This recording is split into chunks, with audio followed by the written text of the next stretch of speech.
नमस्कार, आप सभी को स्वागत है हमारे चैनल जीत की पाठशाला में। आज हम डिस्कस करेंगे द इम्पोर्टेंस ऑफ फुलागोरी धावा इन हिस्ट्री, मतलब हिस्ट्री में फुलागोरी धावा का इम्पोर्टेंस क्या है। Though the British authorities try to dismiss the Phulaguri Dhawa as an ordinary revolt of the opium addicted peasants against the government banning of poppy cultivation in Assam, in reality this revolt had far-reaching consequences. भले ही British government ने फुलागोरी धावा को एक छोटा सा, एक simple सा ordinary revolt समझ के उसको दबाने का कोशिश किया, लेकिन इसका जो इफ़ेक्ट था, इसका जो रिजल्ट्स था, बहुत दिनों तक, बहुत सालों तक देखने को मिला। First, the voluntary participation of the Lalung Tiwa ethnic community and the Kaibarta fishing community in this revolt gave it a mass character।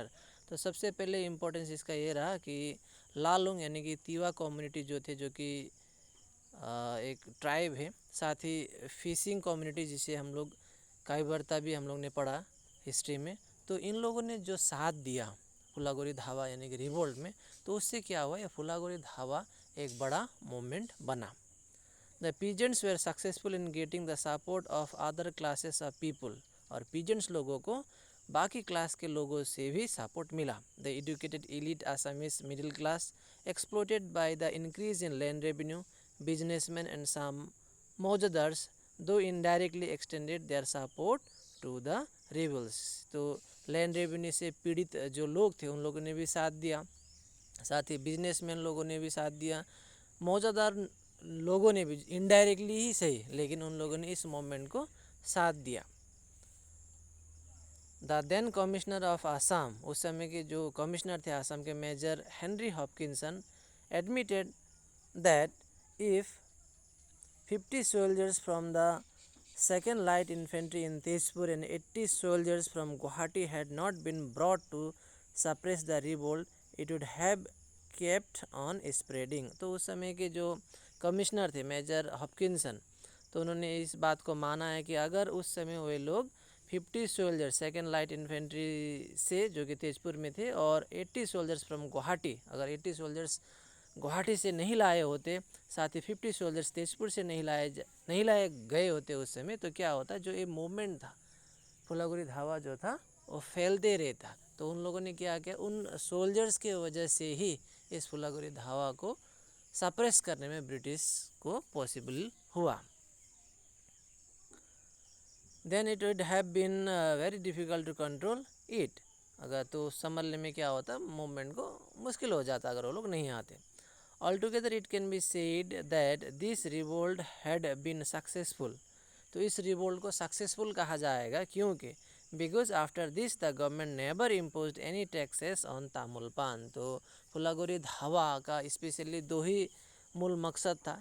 पहला था कि जो पॉपी कल्टीवेशन को बैन किया था, उसको बैन नहीं करने का एक रिक्वेस्ट, साथ ही तामुल पान में कोई भी टैक्स इम्पोज नहीं करने के लिए ब्रिटिश को रिक्वेस्ट करने के लिए मूवमेंट हुआ था। पहले रिक्वेस्ट किया, नहीं माना, तो बाद में जाके रिवोल्ट हुआ।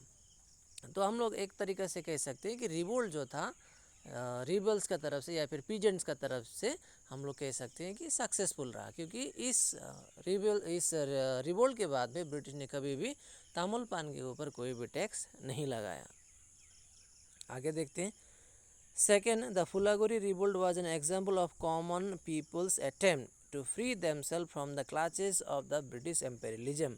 तो सेकेंड इम्पोर्टेंस ये रहा कि फुलागोरी धावा एक एग्जाम्पल बना लोगों को कि अगर हम लोग एकजुट हों तो हम लोग ब्रिटिश का जो बंधन है, यानी कि ब्रिटिश का डोमिनेंस से हम लोग निकल सकते हैं, या फिर हम लोग उन लोगों का जो ऐसे भी कह सकते हैं कि एक पहला ऐसा अटेम्प्ट था जिसमें आसाम के लोगों ने ट्राई किया ब्रिटिश के जो डोमिनेशन था आसाम के ऊपर, उससे निकलने का इन लोगों ने प्रयास किया। The atrocities class of the आहम monarchy who lost their power and privileges under the British and had already taken part in the revolt of 1857-58 also joined in this revolt। तो बहुत सारे आहम मोनार्की के समय जितने भी मंत्री लोग थे या फिर आहम किंग वगैरह थे, सभी ने क्या किया, इस मूवमेंट में हिस्सा लिया ताकि ब्रिटिश को भगा के एक बार फिर उन लोग आहम मोनार्की को स्टार्ट कर सके, इसलिए इस उम्मीद से उन लोगों ने साथ दिया। थर्ड इम्पोर्टेंस को देखते हैं।